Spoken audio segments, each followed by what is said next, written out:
Сайн байцгаана уу? Эрүүл мэндийн шинжилгээ ухааны их сургуулийн 2006 оны төгсөгчдөөс санаачлан хэрэгжүүлж буй Алтан агнар подкастын энэ удаагийн дугаар эхлэхэд бэлэн боллоо. Эмч биш ч гэсэн өвчтний шийдвэрт оролцдог мэрэгжил байдаг гэдгийг та мэдэх үү? Нэг эмийн алдаа хүний амийг авч олддог бол харин тэдний алдааг зогсоодог эмнэлзүүн тусламж үйлчилгээний чанарыг сайжруулахад эмзүүчдийн тусламж үйлчилгээ маш чухал байр суурийг эзэлдэг үлээ. Ингээд бид өнөөдөр эмзүүн төгсөгчдөөс урьсан байна.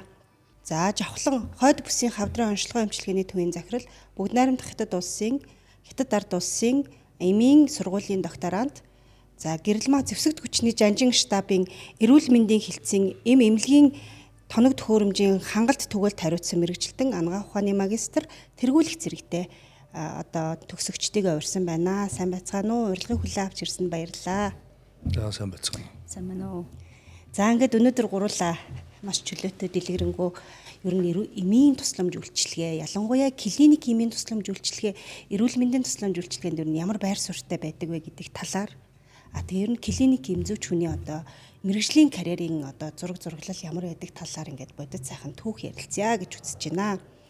За эхний асуулт 2006 онд бид нэр хамт төгсөж байлаа.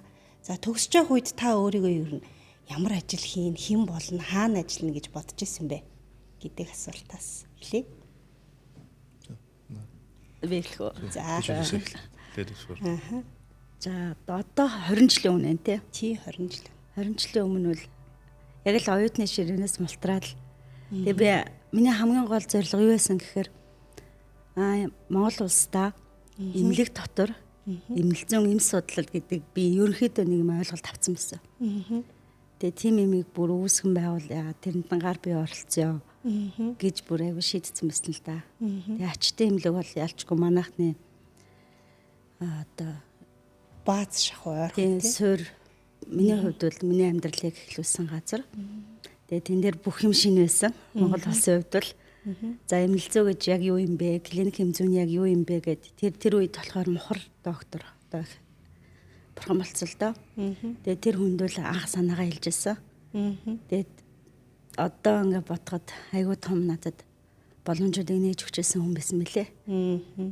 Тэгэл эмч нартайгаа стор дээр ингээд анх ажиллаад эхэлчихсэн. Тэгээ тэр үед яг энэ ойлголт бол ерөнхийдөө л хангалттай байгаагүй.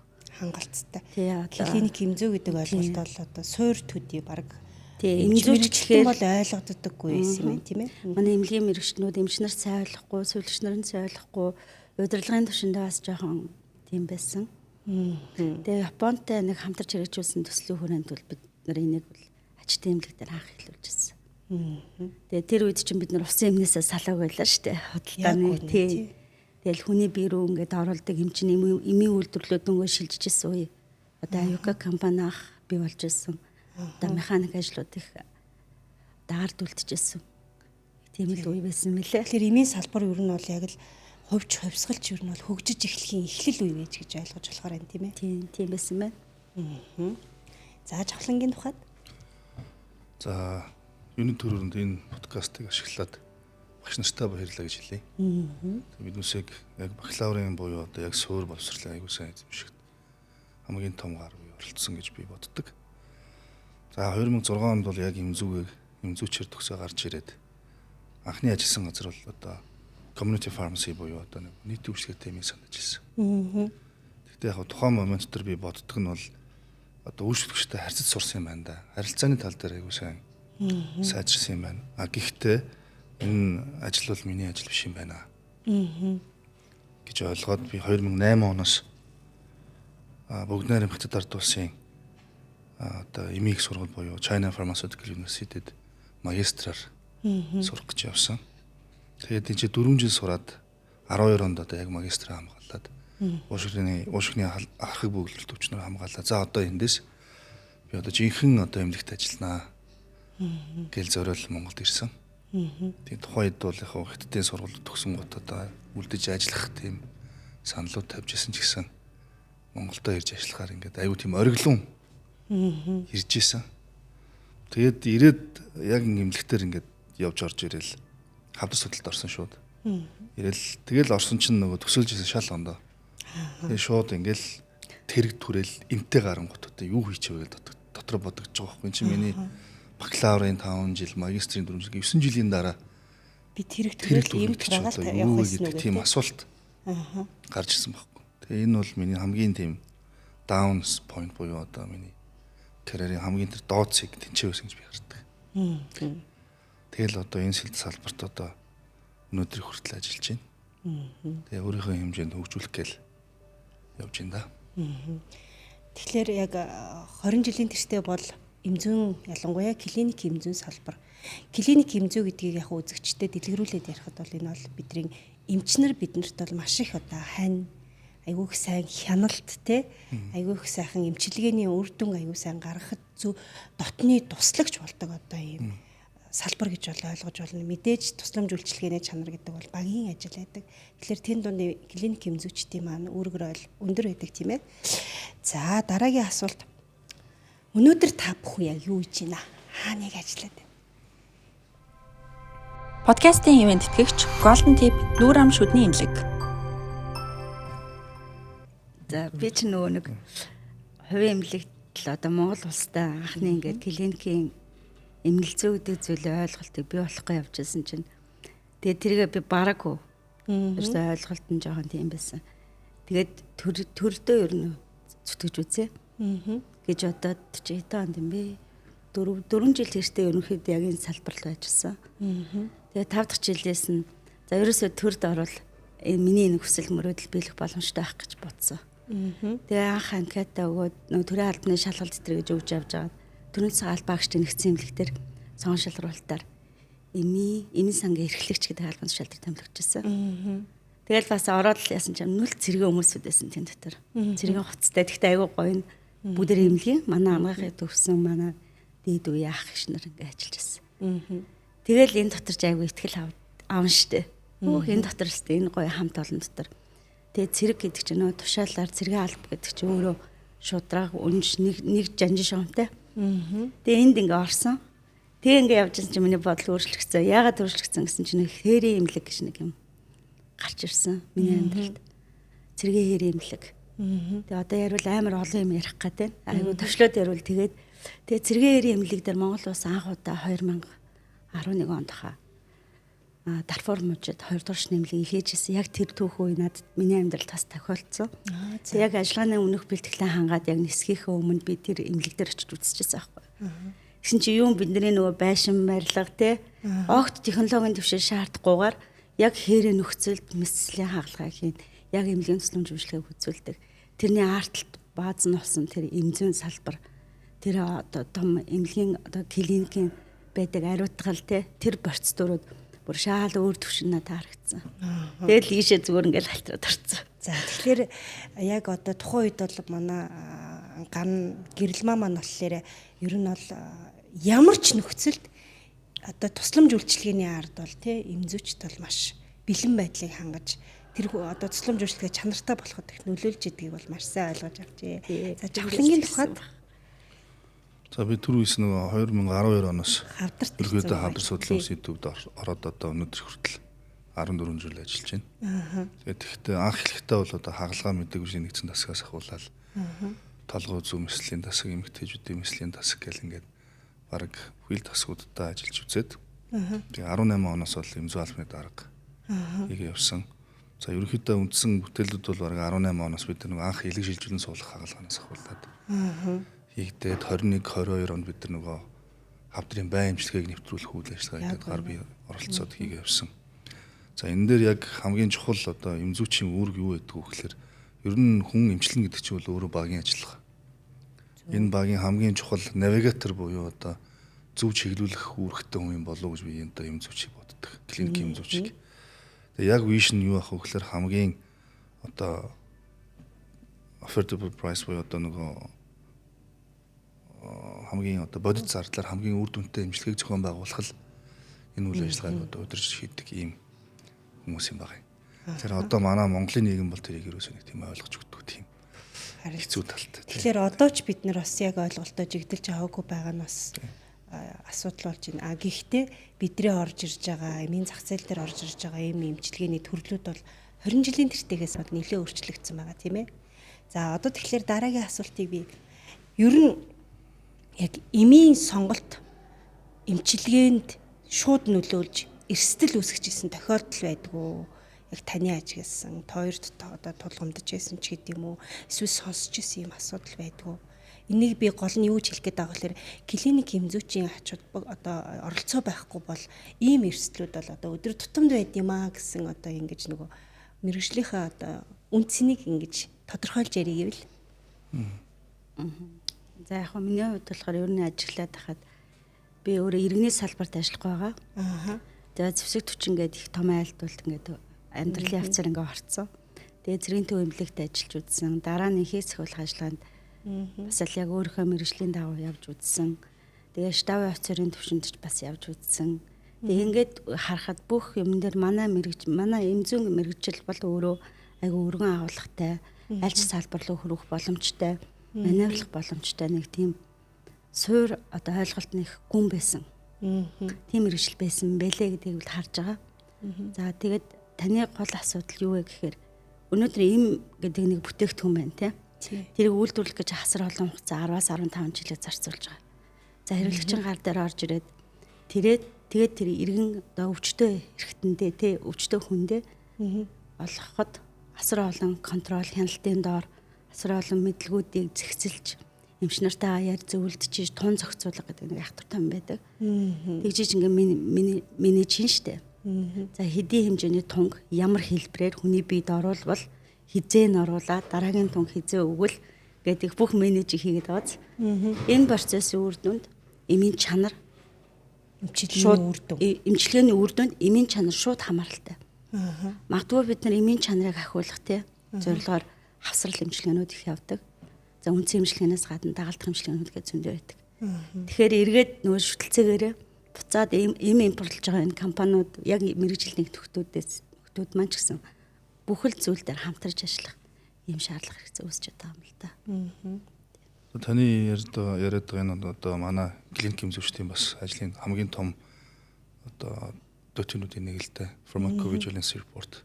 Эмийн гаж нөлөөний одоо мэдээллүүдийг хангаж ажиллах юм үйл ажиллагаа.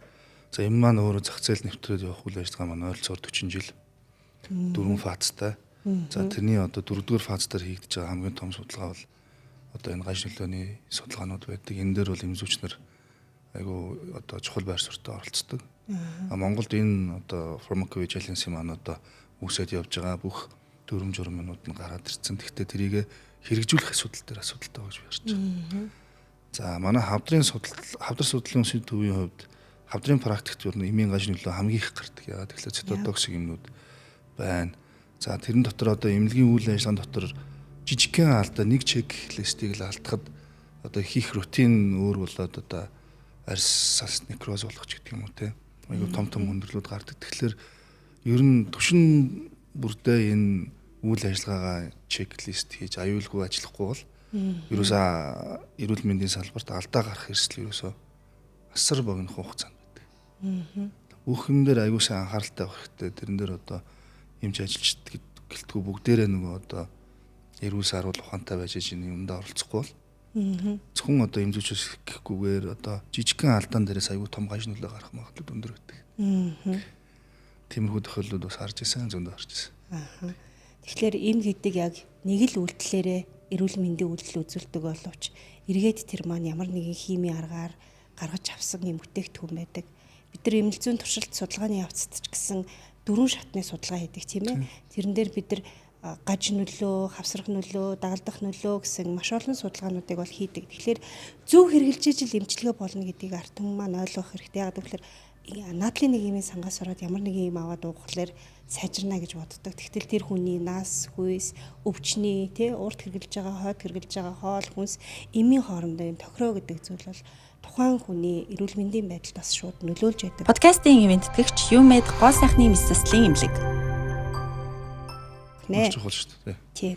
Тэгвэл хүмүүс яг өөрийнх нь нөгөө ахын одоо бовсрлороо ч гэдэг юм уу. Заавал брэнд төвөл энэ имийг л сайн ингээд буруу юм сонгоод идэх ч гэдэг юм уу. Имээ дутуу хэргэлдэг ч гэдэг юм уу. Элдвүүдүүлж хэрэгдүүлэх ч гэдэг юм уу. Тийм тохиолдол бол одоо өдөр тутмын амьдрал зөндөө л баг шүү дээ. Тий, эмчнэр бид нар бол эмийг энэ олон улсын нэршлэр сайхан зөвлөд явуулцдаг. Тэгтэл яг эмзүүчд маань бол яг амьдрал практик дээр хамгийн зөв оновчтой сонголтын, хамгийн зөв хэрэглэх аргын, хамгийн сайхан одоо тохирох тунгийн ч юм уу одоо тохирох арга хэрхэн хэрэглэх талаар хамгийн сайн зөвлөгөөг бол өгч чаддгаа гэж би хардаг.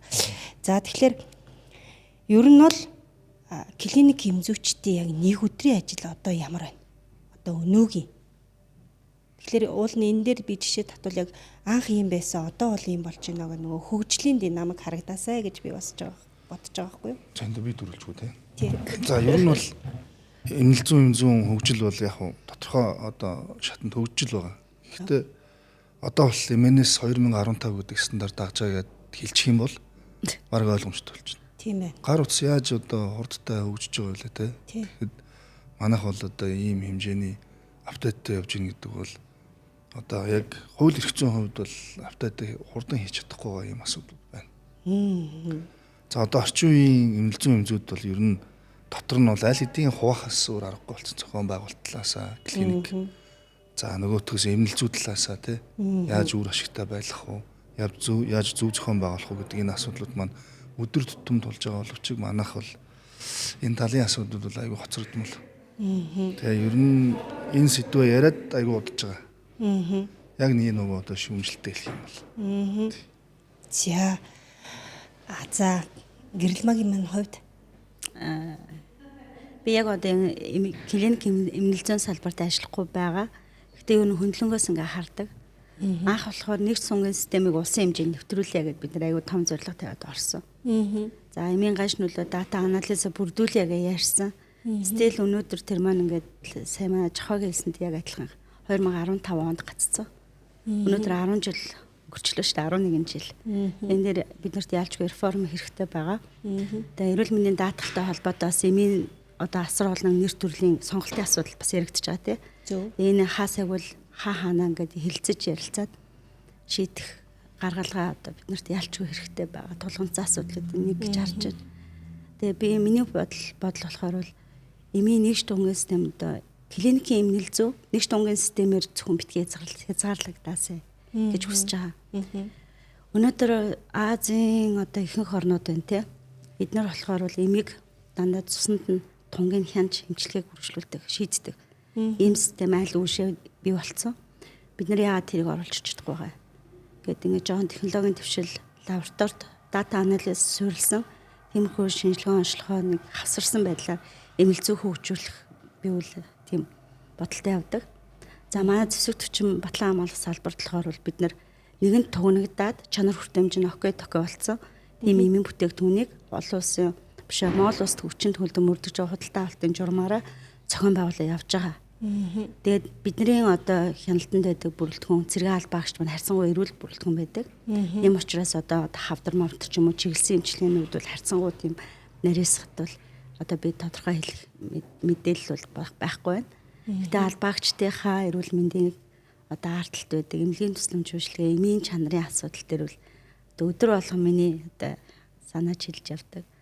Энэ олон тэмцээн уралдаан тэгээд тэрэнд хэрэглэгдэж байгаа дофингийн асуудал байна тий. Тэгээд янз янзын сэргээшүүд байна, баад байна. Энийг хэрэглээ зөв байгаасай л гэж би бодож авдаг. Тэгээ бас энэ дээр нөгөө эмнэлзүүдэр нэмээ хэлэхэд бас энэ яг эмнэлгийн бас үндсэн ноён урагчийн софтвер одоо нэг нөгөө програм дээр явж байгаа хэрэг тий. Манад бол e-health нөгөө карта гэдэг хоёр төрлийн програм хэрэглэж байна шүү дээ. Өөр улсууд бол яг энэ үндсэн эмнэлгийн програм дээр нэмээд 10 орчим туслах програм жишээ нь эмийн үйл нийцэл юу байна тий. Одоо эмийн одоо лавлах мэдээлэл нь юу байна гэдэг ингээд програм улам хөгжөөл ингээд аюу хурдтай байх. Эмийн тунгийнх нь юу юм бол манайх бол одоо яг ингээд яг програм нэвтрүүлээд нэг төвшөлтэй боловч яг тэр нөгөө төвшүүлсэн дээр одоо яг ингээд гаццсан тэр програмууд их тийм хурдтай хөгжихгүй байгаа юм шиг санагдаж байна. Подкастын ивент тэгч Сэцэн Мед эмнэлэг.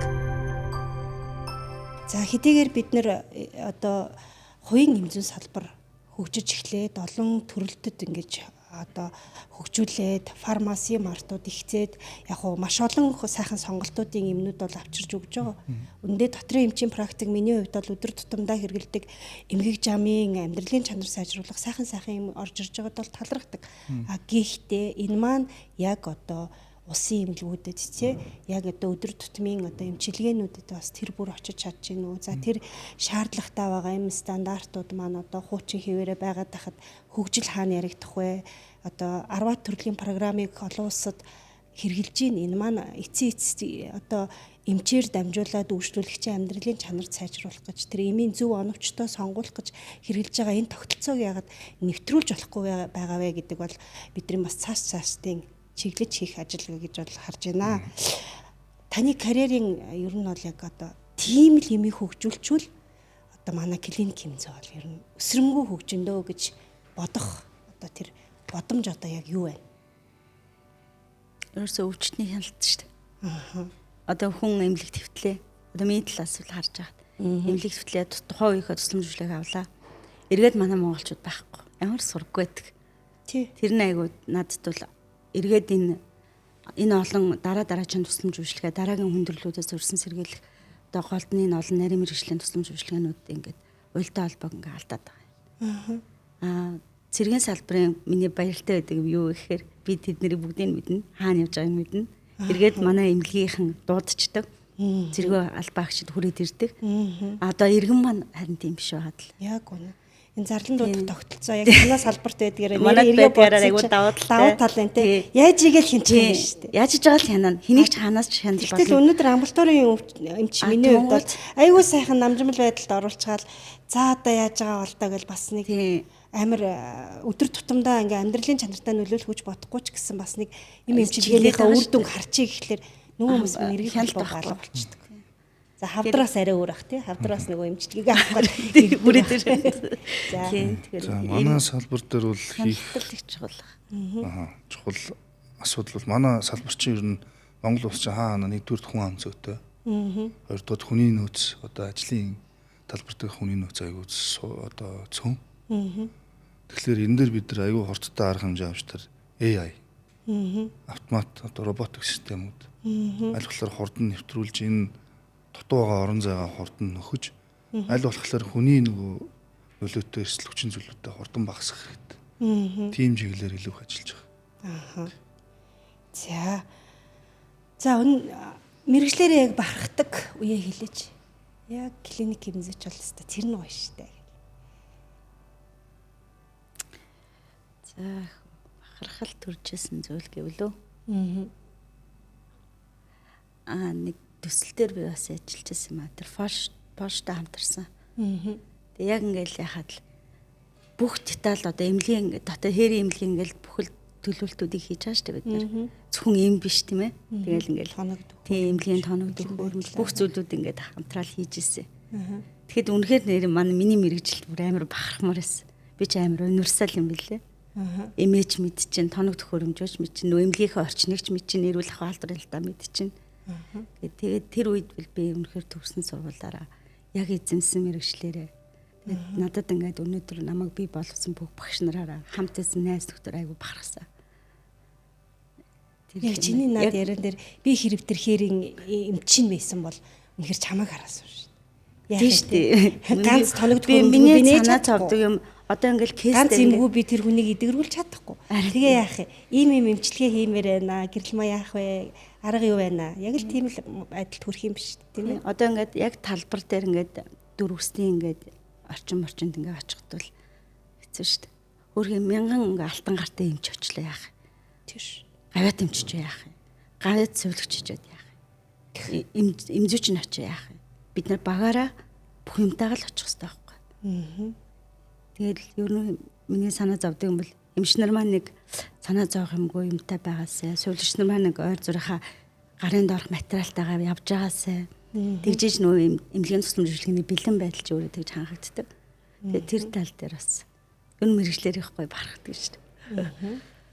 Нэг тийм олон тишэл хувирдаг мэрэгчлэл юм шиг санагдсан надад бол. Зохион байгуулалтын төвшинч гэсэн. За чахлангийн хувьд одоо би мэрэгчлэрээ бахархаж байсан үе зөндөө. Жишээ нь одоо эмнэлэгт ажиллаж байхдаа одоо бид нар яг ICU жишээ нь яг хүн ингээл зүрхэн зогсож багаараа ажиллаа л те. Тэр оруулаад ирж байгаа тэр момент айгуу сайхан.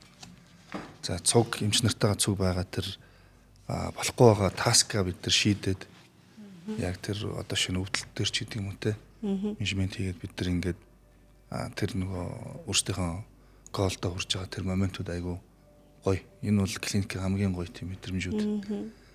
Дараа нь болохоор яг арай удирдлагын түвшинд гараад ирээд ингээд яхахлаарэ гарах тэр зэрэг одоо шинэ имчилгээ технологиуд нэвтрүүлэгч гэдэг юм уу. Тэ шинээр одоо бид нар одоо өрөөгөөчтэй одоо технологи системүүдийг аргачлалуудыг нэвтрүүлээд ирэхлээр тэрнээс айгүйх тийм кайф авч эхэлдэг. Тийм. Онцлогтой ер нь мэрэгжил бүхэн сайхан шүү дээ. Мэрэгжилтэй л эзэн болох л чухал болохоос шүү. Мэрэгжил одоо мэрэгжлийг голно гэж одоо байх гэж боддог. Эмч бидний одоо өвчтөн үйлчлүүлэгч төрөлжиж байгаа шүү дээ бид нар. Тэгээд өвчин юу бол нэх өөрчлөгдөхгүй. Харин юу өөрчлөгддөг вэ гэхлээр онцлогооны технологи, эмийн технологи, сэргээн суулгамжлалт тий эдгээр маань ингээд дагаад ингээд хөгжиж идэг.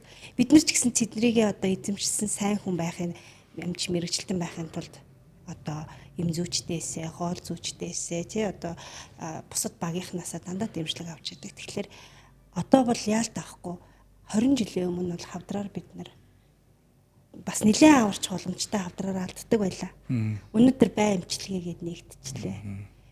Сайхан бай эмчилгээ хийж агаад хавдрынхаа хэмжээг бууруулж агаад хагалгаа хийгээд маш өндөр наривчлалтай хоруу чанар багтай химийн эмчилгээгээр бид нар хавдрыг бас боломжийн түвшинд эдгэрүүлээд байгаа юм шиг харагдаг энэ тухайд. Подкастын ивент гэгч цагаан уул эмэгтэйчүүдийн имлэг. За энийг ярихлаар их тийм урт таск болно тийм. Ер нь бол бид нар бол олон улс дэлхийн аюул олон хурал зөвлөгөөн за сургалтанд хамрагдсан. Одоогоор би ингээд тоолох юм бол нэг 17-8 улсад очиж бас нөгөө юм сургалт хуралд орсон байдгийн. Тэгээ ингээд харах юм бол олон улсынхан юу ярьдаг вэ гэхээр за ер нь бол дэлхийн нийт бол нэг 12 он хүртэл цитотоксик эмээр одоо хавдрыг эмчлэхтэй ийм асуудал яригдлаа шүү дээ. За ер нь бол 12 оноос таны саний хэлээд байгаа энэ таргетууд одоо гений мутац тулгуурсан бай эмчилгээнүүд орж ирээд энэ өвчтний over survival те progression disease survival гэдэг нэгээд улам уртцаал ингээл сайжрал одоо хавдрын өвчтнүүдийг идэх нь за урт амьдрах нь ингээд улам сайжрал яваад байгаа. Яг үнэ. За тэнгуут одоо бид нар тэр юу тулгарч байгаа вэ гэхээр сая 2019 оны Нобелийн 18 оны Нобелийн одоо нээлт штэ.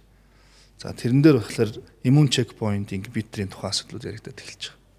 За тэр яхахлаар одоо биднээс хэлээд байгаа дархлал эмчилгээнүүд яригдаад одоо ингээд хавдрын одоо full response те одоо төгс идгсэн эмчилгээнүүд хүртэл ингээд иммун эмчилгээгээр яригдаад эхэлж байгаа. Эхлээд одоо энэ чинь бараг 6 8 жил болсон юм шүү дээ. Гингут одоо 25 оны сая Нобелийн нээлт нь болохоор илүү автоиммун дизиз болон одоо канцер өвчнүүдийг эмчлэх хувьсэл болж байгаа. Тэгэхээр энэ одоо эмчилгээнүүд бараг 30 он гэхэд ороод ирнэ. Дэлхийн нийт одоо хэрэглээд эхлэхэд манах нэг жоохон тийм хоцрол яваад байгаа.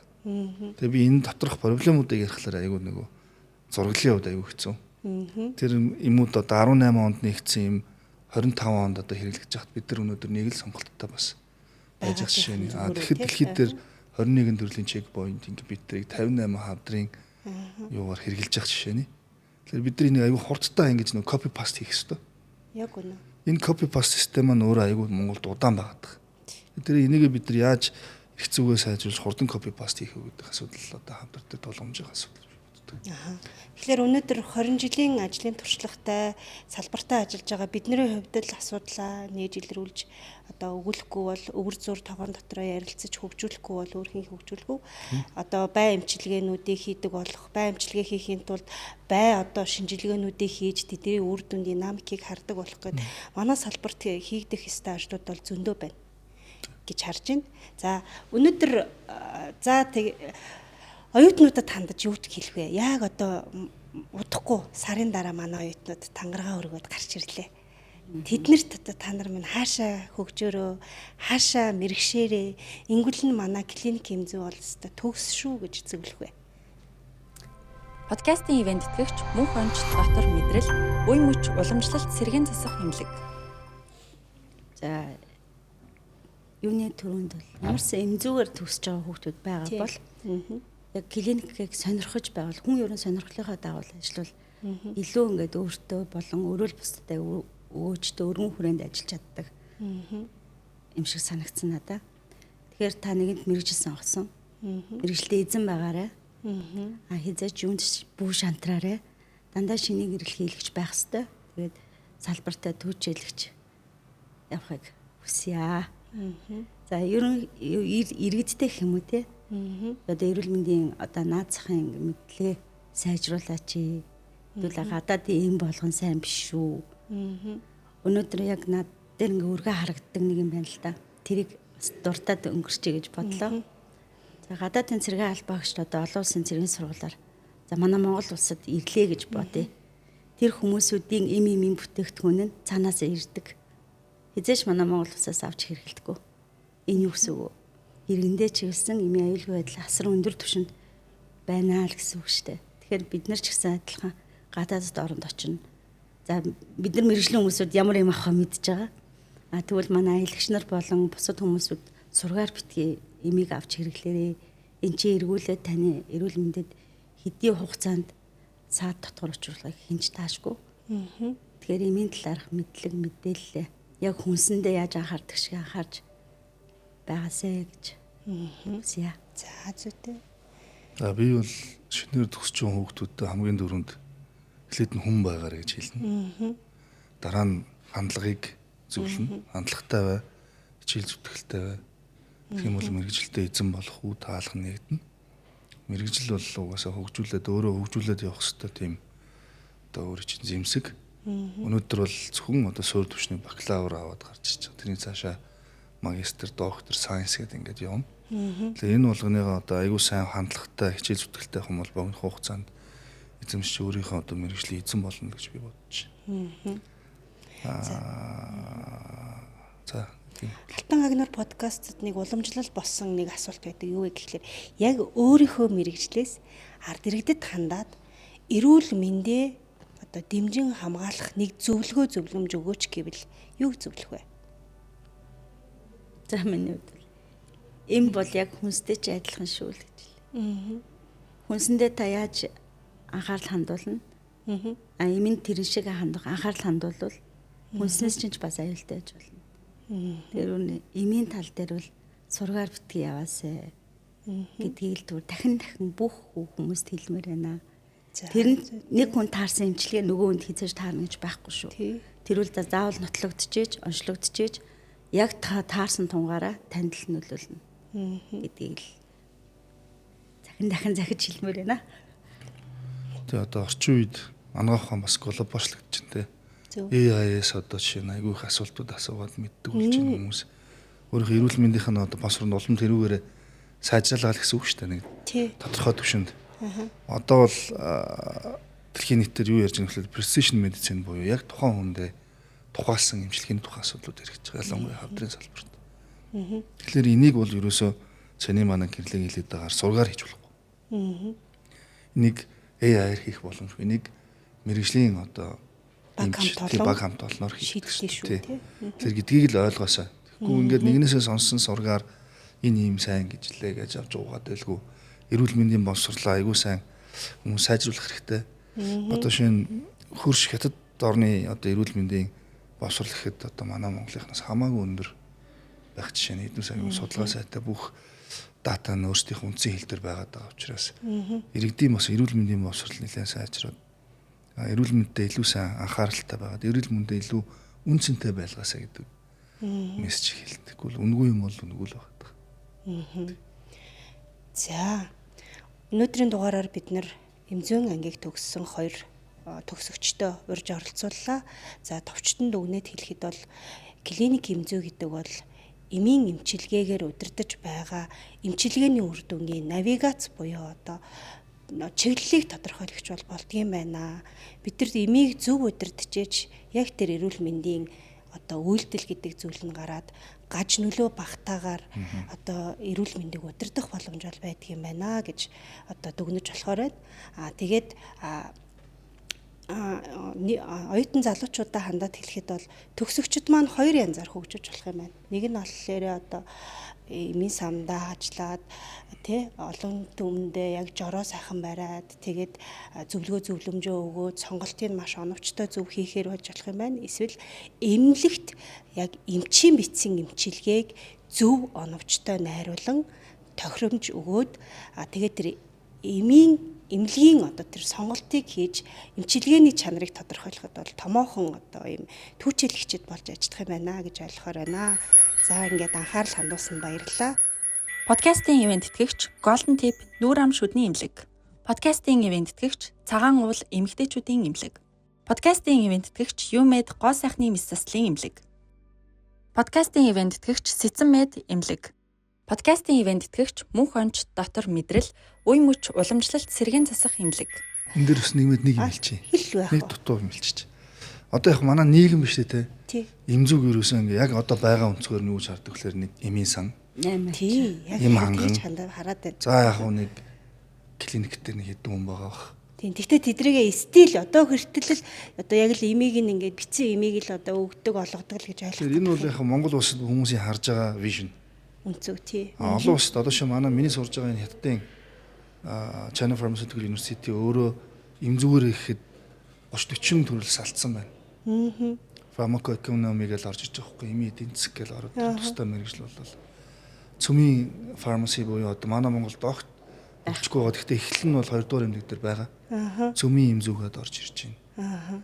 Тэгэл одоо нөгөө Military pharmacy гэж орж ирж байна. Нууц зэрэгэл одоо ургамлын гэл шинэ эмийн технологи гэл ингээд 20 гаруй салбар нь одоо Монголд хөгжих боломжтой. Тэгээ энийг хүмүүс бас мэдэхгүй байгаа даа. Тэгэхээр залуучууд бол энэ рүү илүү их айгу тэлж орж чадах юм бол өөрсдөө хангалттай тийм зах зээл ажлын байр оронтой бай гэж би харж байгаа. Бас хүмүүс ч гэсэн тэр фармасигийн тэр өөр өнцгүүдийг олж хараасаа гэж би бодож байна.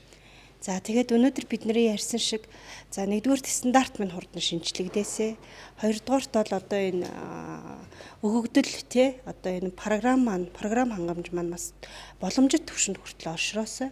За тэгээ бэлтгэгдэн гарч байгаа залуучууд маань одоо энэ шинэ технологи, инновац шингээсэн одоо энэ салбар руу ялангуяа эмийн энэ хөгжиглэх чиглэл рүү илүү сайн орж өгөөсөө. Ингэж чадаж байж гэмээ чинь эмнэлгийн тусламж гэдэг бол төгөлдөр шиг юм байна гэж бид гурвын ярилцлаганаас дүгнэж болохоор байна. За Алтан агнуур подкаст бид бол түүхийг ярьж ирээдүйг бүтээн гэсэн урайндор ярилцлага үргэлжлүүлсээр ах болно. Анхааран сонссонд баярлалаа.